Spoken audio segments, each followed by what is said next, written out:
여러분 안녕하세요. 정토마을 능행입니다.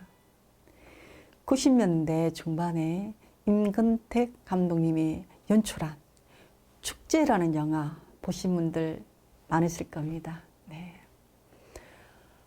수명이 다해서 우리가 임종을 맞이하면 흔히들 호상이라고 부릅니다. 그런 장례 현장에서 벌어지는 몇 가지의 사건들을 통해서 가족의 진정한 의미를 묻는 그런 영화였는데요.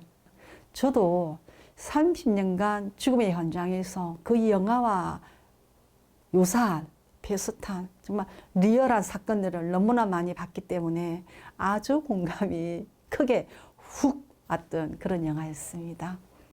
노부모는 고향에서 살아가고 자식들은 객지에 나가서 나름대로 자신의 삶을 꾸리게 되는 게 오늘날 우리 한국인들의 모습입니다.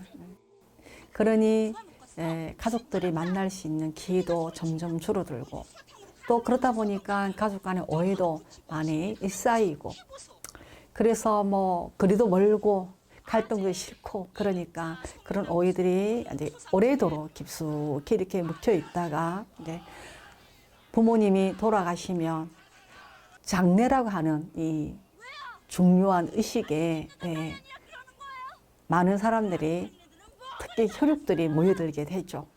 이럴 때 우리는 서로에게 쌓여있던 감정들이 한꺼번에 이렇게 분출하고 거기에서 싸우고 울고 뭐 여러 가지 현상들이 벌어지곤 합니다.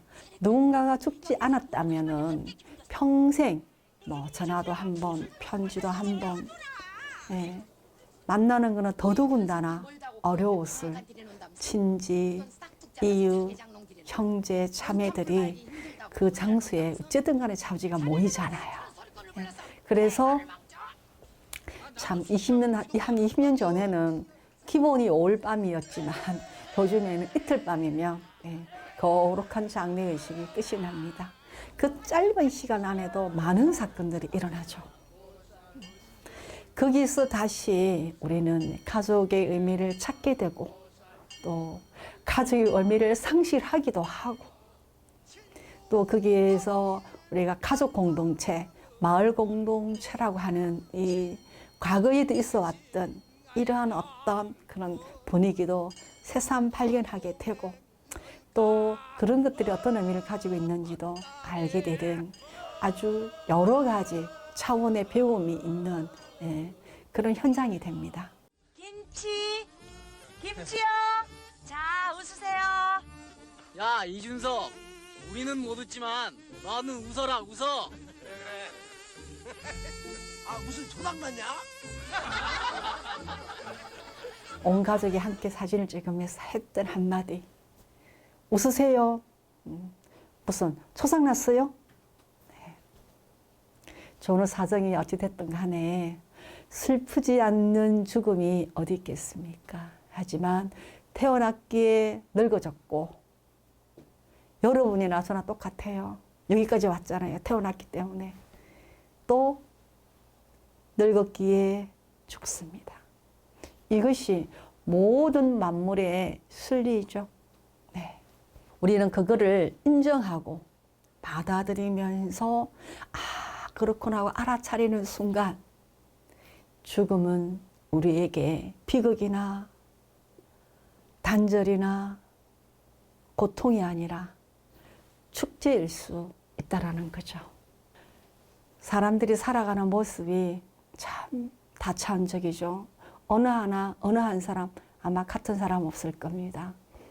그와 마찬가지로 죽음도 제가 죽음의 현장에서 죽어가는 수많은 사람들을 만나볼 때 한 사람도 비슷하거나 유사한 삶을 사는 사람은 없었습니다. 그리고 유사한 고통이나 유사한 괴로움을 가진 사람도 없었고 다 나름대로 자신만의 그 역사책 안에 쓰여진 내용들은 참으로 특별했고 또 자기만의 고유한 인생을 고스란히 담았죠. 그것을 쭉정이라 할 수도 있고 담스러운 열매라고 우리가 할 수도 있겠지만 그건 각자에게 나름대로 가치 있고 의미 있는 삶일 수도 있고 후회와 아쉬움과 한탄만 가득한 그런 결과라고도 할 수 있겠죠. 한 사람 역사가 마무리되는 또 해양되는 그런 마지막 순간이 되죠. 우리 스님들께서는 죽음을 어떻게 해서 축제라고 표현했을까요? 요즘 보면 전혀 그렇지 않은데 어떻게 그런 생각을 했을까요? 죽음이 그치고 영원한 헤어짐이라고 여겼다면 결코 축제가 되지는 못했을 것입니다. 스님들께서는 죽음은 하나의 성장, 상승, 보다 더 높은 차원으로서 우리가 성장하는 디딤돌로 생각했기 때문에 이 죽음을 축제라고 표현할 수 있을 것 같아요. 우리가 그렇게만 될 수 있다 그러면 또 그렇게만 믿을 수 있다 그러면 그렇게 되도록 노력할 수만 있다고 한다면은 죽음은 말 그대로 우리들의 삶 안에 축제가 분명합니다. 또 뭐 요즘에는 그렇게 집에서 제사를 많이 지내지는 않지만 옛날에는 제사를 안 지내면 큰일 났죠.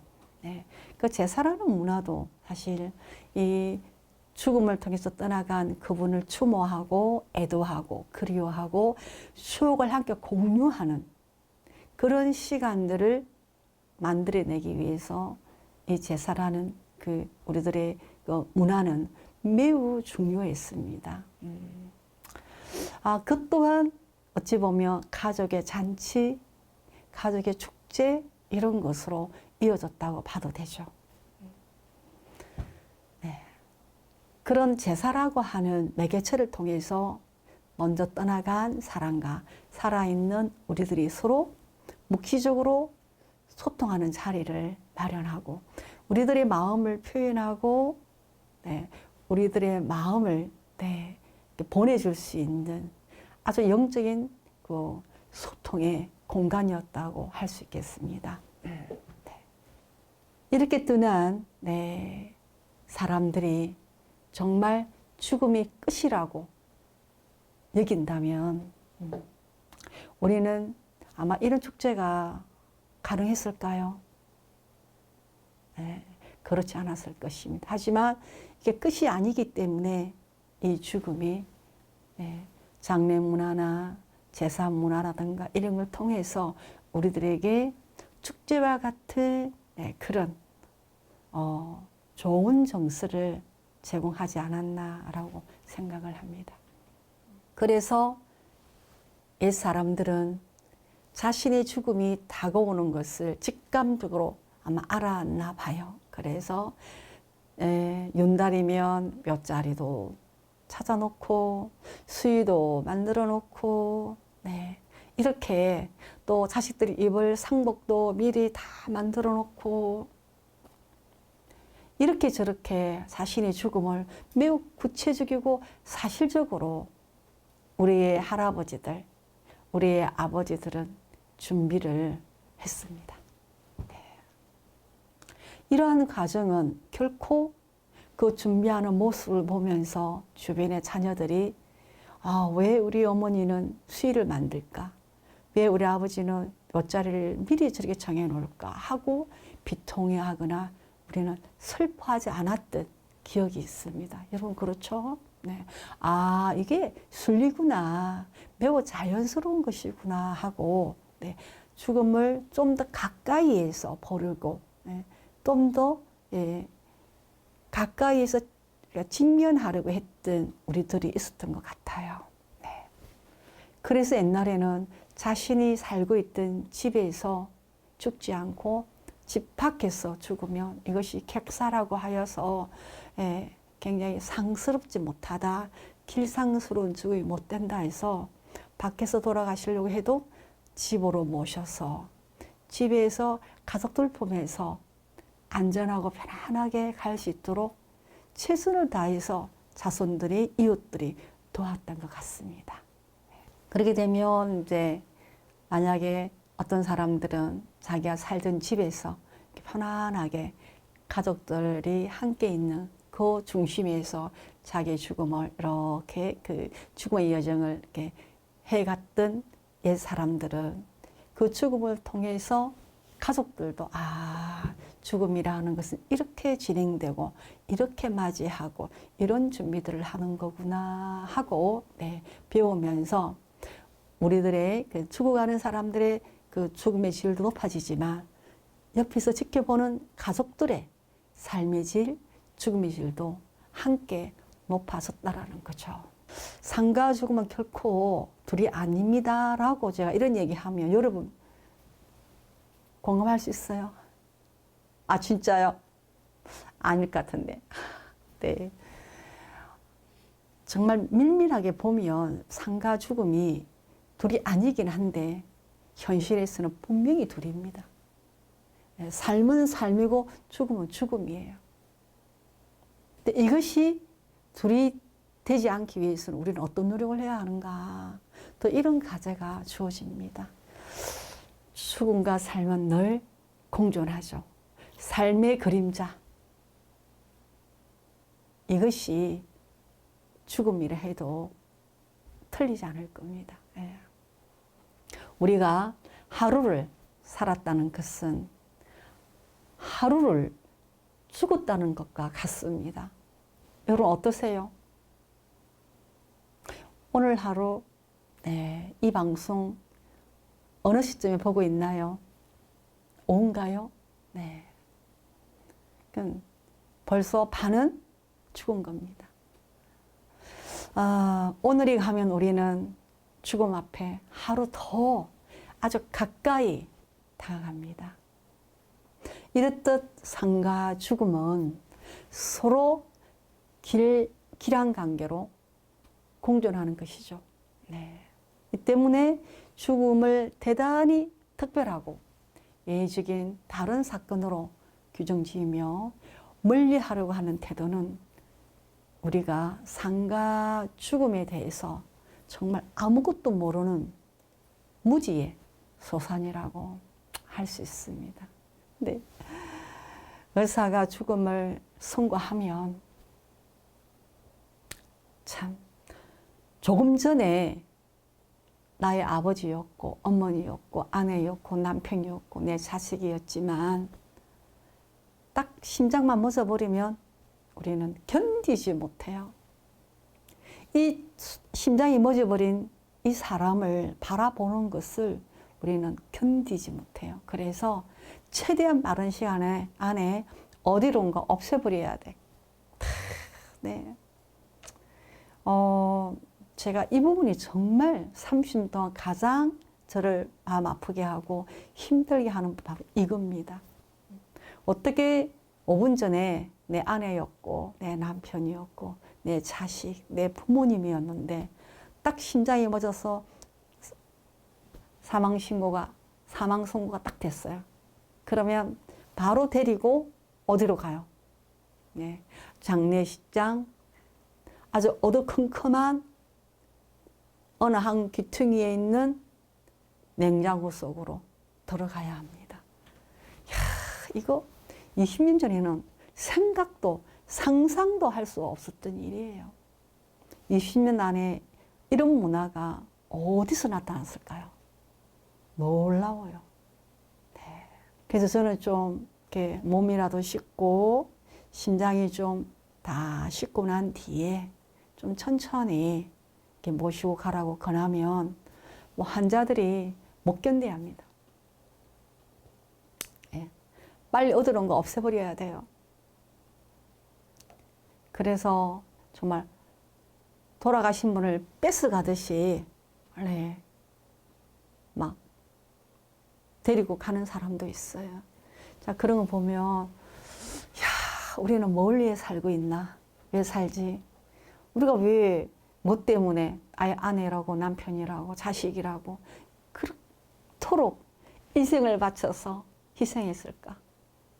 딱 죽으니까 5분도 못 기다리고 어디론가 데려가서 냉장고 속에 확 넣어버리는데, 그렇게 지금 죽을 맞아 나의 부모를, 나의 형제를, 나의 아내를 잠시도 바라볼 수 있는 마음의 여유가, 사랑이 없다라는 것에 저는 정말 매우 자주 놀랍니다. 그래서 이제 너무나 정형화되고 상업화된 그런 어떤 장례의 형식에 따라서 뭐 3일장 이런 게 끝나고 나면 또 화장장에 가서 기계에 넣으면 뭐 1시간 반이면 누구나 다, 여러분도 나도 아마 1시간 반이면 딱 이렇게 해서 딱 한 주먹거리에 요 딱 제로 변해서 나옵니다. 요거 나오는데 아주 운이 좋으면 네, 약 한 30시간 걸리고 운이 없으면 24시간이면 이렇게 돼서 나옵니다. 이게 우리 인생입니다. 그래서 흩어지거나 낙골당 항아리 속에 들어가거나 뭐 이렇게 해서 우리의 존재는 영원히 사라지고 죽음의 의식은 마무리가 되죠. 여러분, 다른 사람만 그런 게 아니라 바로 당신이 죽으면 당신의 주변의 사람이 당신을 그렇게 할 거예요. 괜찮아요? 전 너무 답답한 게 왜 내가 죽을 때를, 내가 죽어갈 때를 우리는 생각하지 않는지, 내가 죽어갈 때, 내가 죽었을 때 내 주변의 가족들이 나를 어떻게 해줬으면 내가 좋을지에 대해서 생각이 없기 때문에 이런 상황들이 전반적으로 일어나고 있는 거죠. 안타까운 것은 항상 나를 배제시키는 거예요. 당신을 배제시키는 거예요. 네. 나는 아니고 다른 사람, 우리 어머니, 우리 아버지, 우리 남편까지, 우리 자식까지도 다 포함시키는데 나만 빠져. 왜요? 왜 빼는데요? 당신이 바로 그 주인공입니다. 빼지 마세요. 빠질 수 없어요. 네. 이것은 정말 사회적으로 커다란 손실입니다. 이 세상을 떠나는 그 사람이 쌓아왔던 소중한 자산들, 아름다운 추억들, 존재의 의미, 존재의 가치, 그에 대한 존엄성, 이런 것들을 우리가 통째로 상실해버리는, 아니면 버려버리는 그런 모습과 다르지 않아요.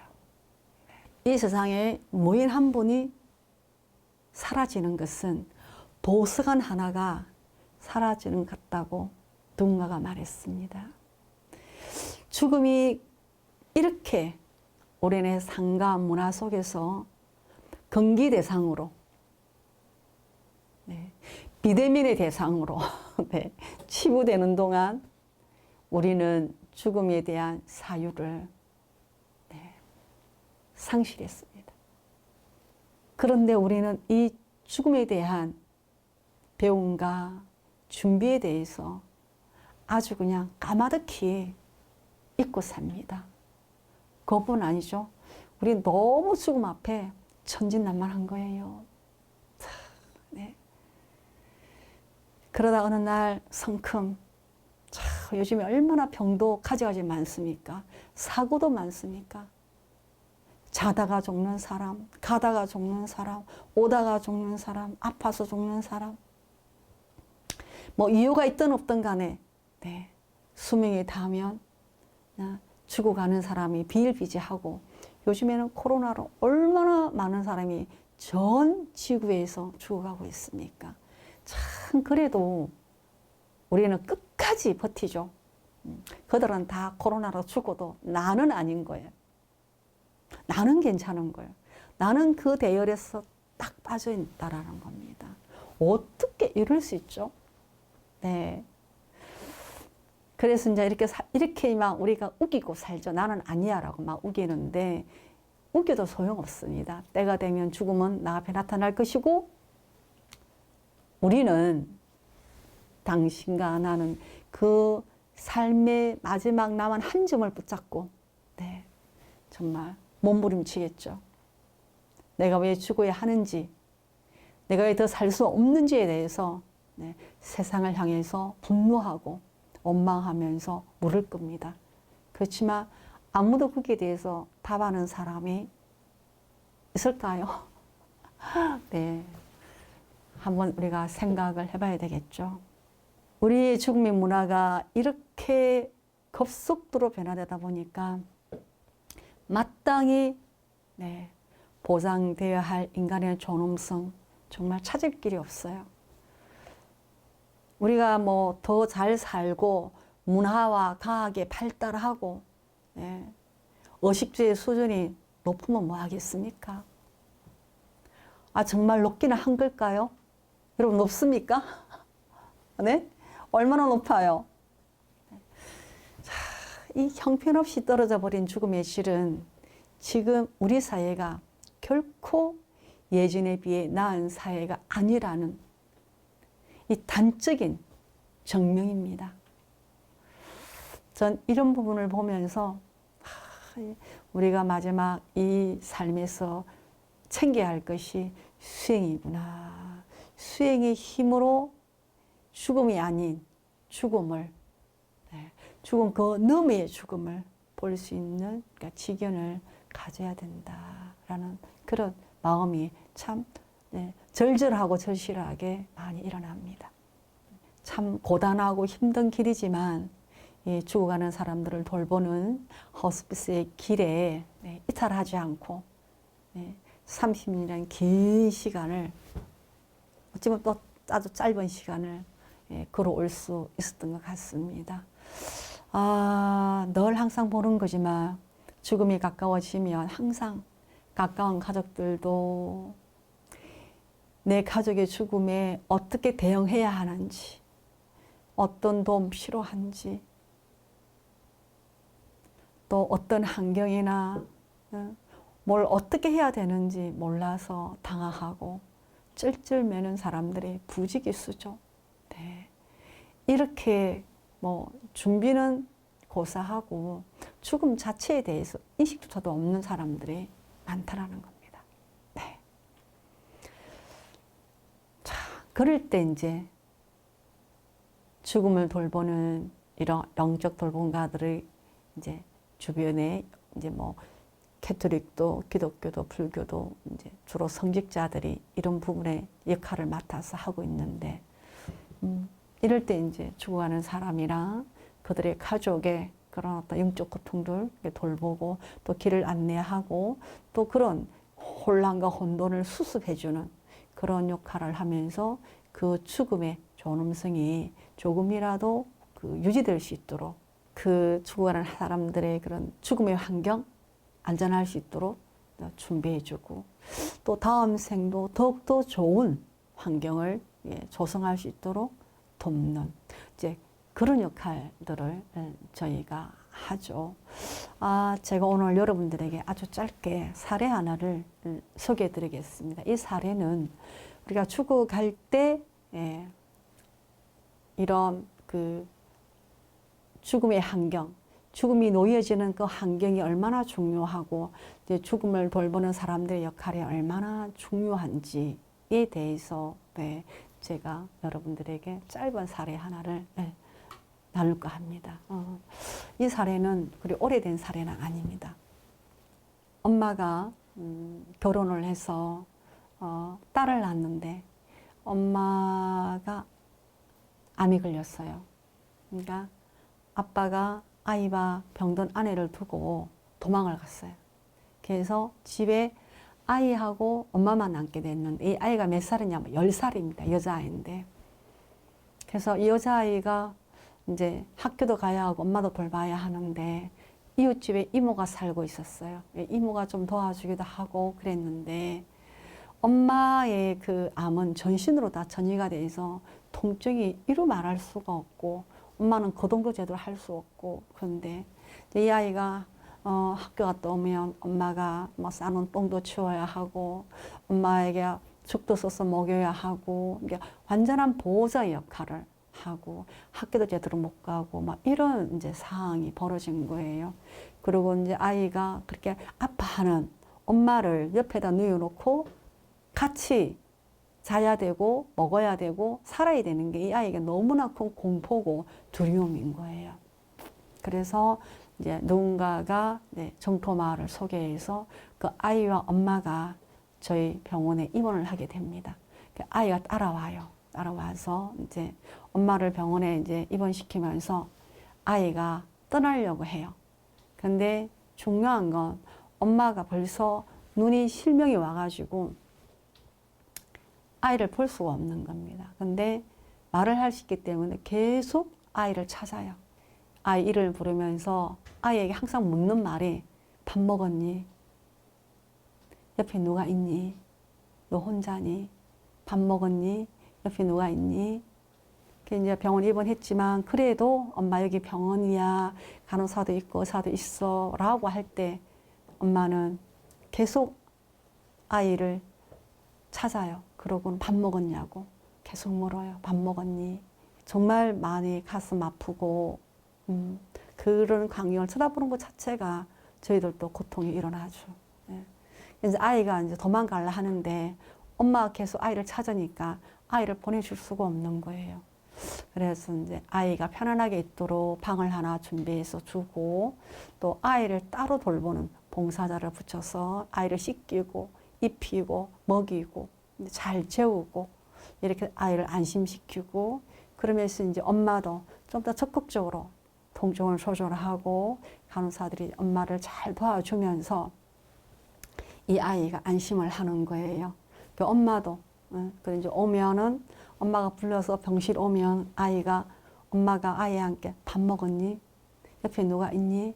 너 혼자니? 또 이렇게 물어요. 아니야 엄마 여기는 병원이고 이렇게 하고 있고 나는 잘 먹고 잘 자고 엄마 편안하게 잘 있어.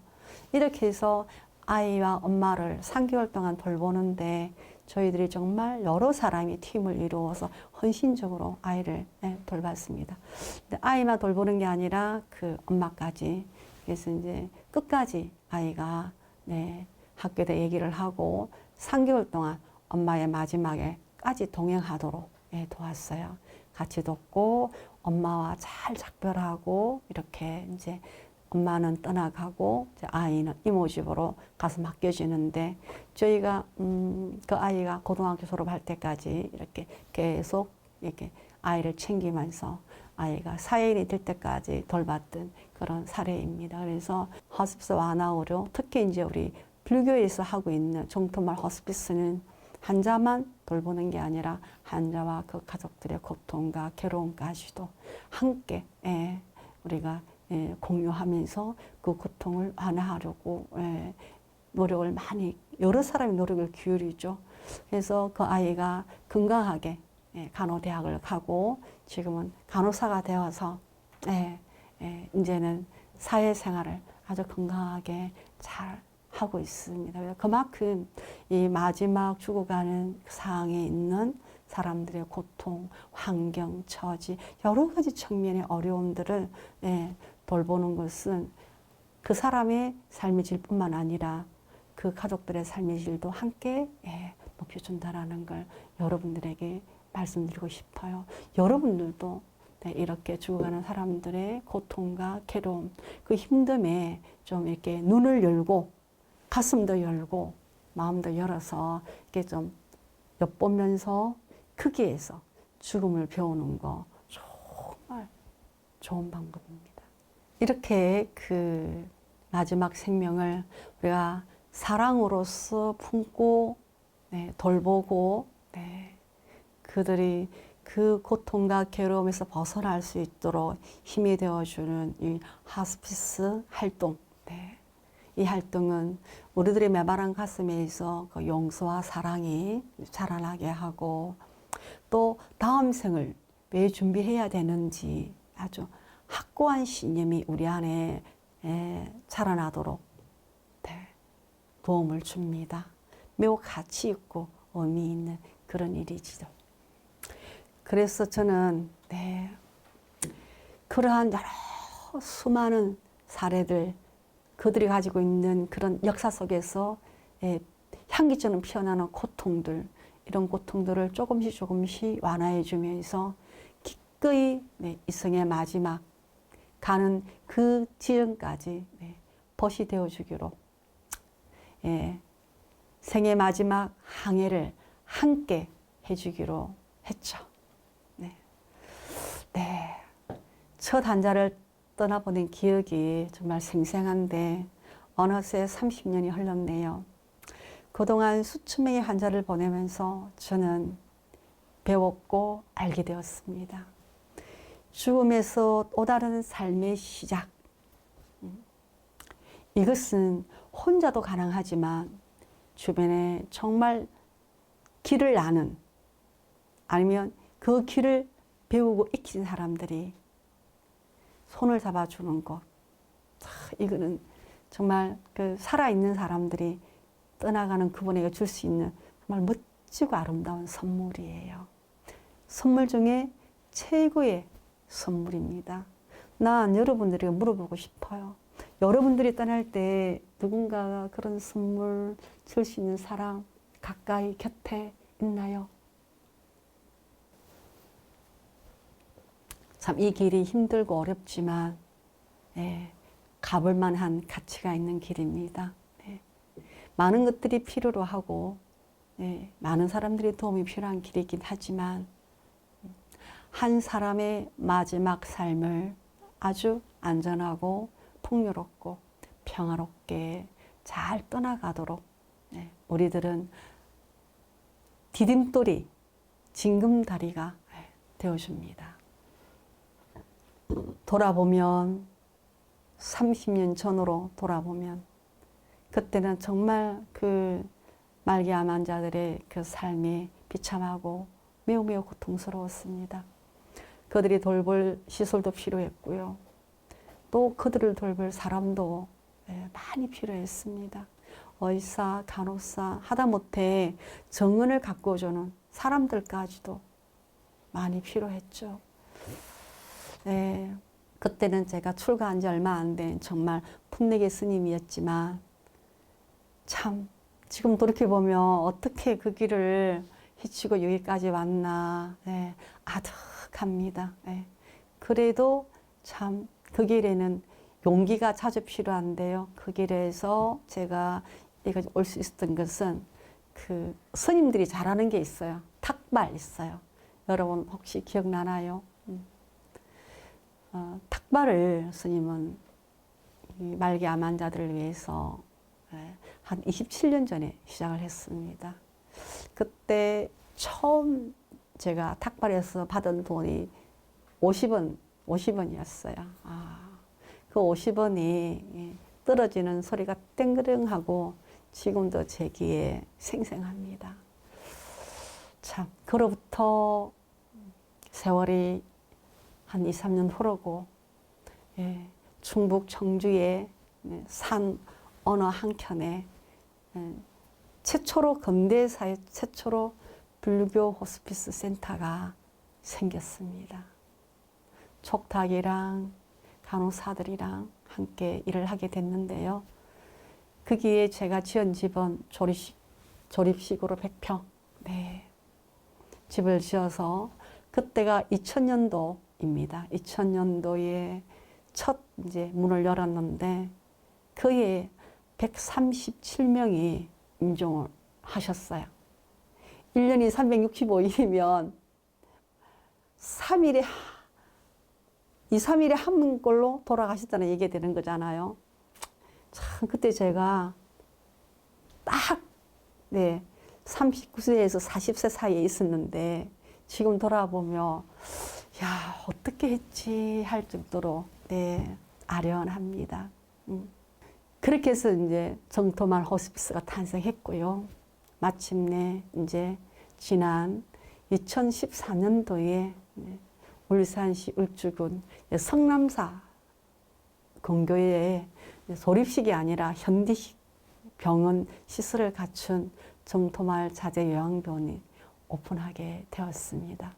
저는 병원만 지어주면 제 소임이 끝나는 줄 알았습니다. 그래서 정말 죽을 똥 살도 죽기 살기로 했던 것 같아요. 얼른 끝내려고. 근데 그것은 시작도 아니었습니다. 네.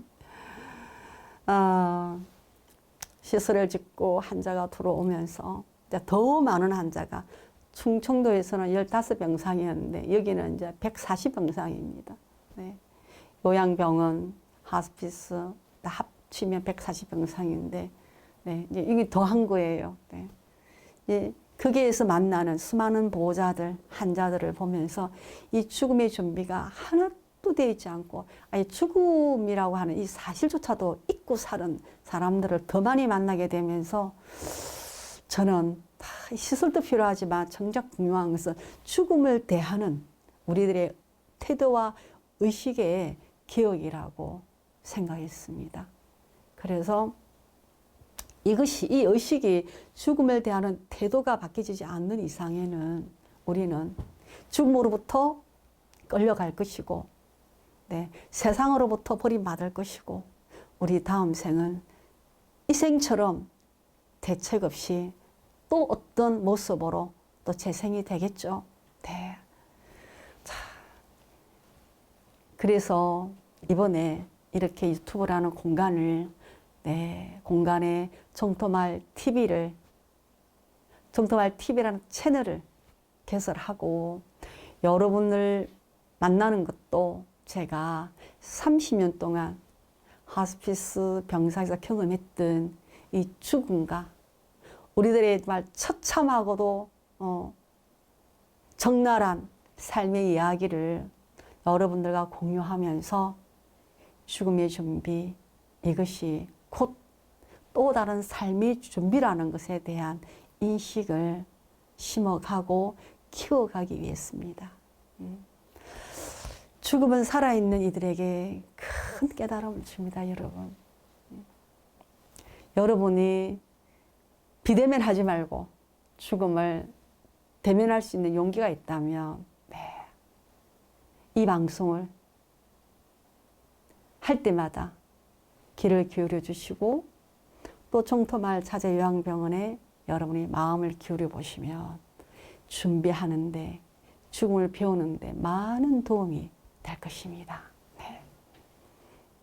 저는 죽어가는 분들의 그 마지막 걸음을 배웅하면서 나 또한 이 죽음이 상실된 사회 구성원 중에 한 사람이라는 걸 뼈저리게 느끼고 또 책임감도 느낍니다. 네. 이거는 누가 잘못했어가 아니고 우리 모두의 잘못이고, 네. 우리 모두의 삶의 태도가 변하지 않고서는 우리들의 삶의 질, 곧 죽음의 질인데, 죽음의 질, 곧 삶의 질인데 이것의 변화는 불가능하구나 하고 생각했습니다. 오직 삶만이 존재하는 우리들의 의식 속에 저는 여러분들이 죽음을 정말 이 비대면하고 싶은 이 간절한 소망이 있음에도 불구하고 그럼에도 불구하고 죽음을 내 삶의 반쪽으로 가지고 와서 우리들이 살아가는 이 사회를 보다 건강하고 또 죽음이 자연스럽게 스며드는 그런 문화와 삶과 죽음이 공존하는 그런 건강한 사회를 이 채널을 통해서 여러분들과 함께 만들어가고 싶은 일들입니다. 당신의 죽음을 진심으로 축하합니다. 축하해도 되죠? 네. 간속에 누워서 이 한마디를 넉넉하게 들을 수 있다면 그거야말로 정말 축복이 아닐까요? 네. 이 자리가 서로의 생각을 나누고 위로가 되며 좀 더 멋진 사람, 네. 모든 것으로부터 당당하고 아름다운 삶으로 성장할 수 있는 그런 디딤돌이 되었으면 하는 바람도 전하면서 오늘 이 시간 마칠까 합니다.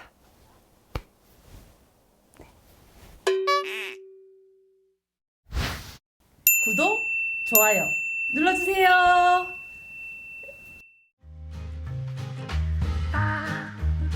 빠바라빠빠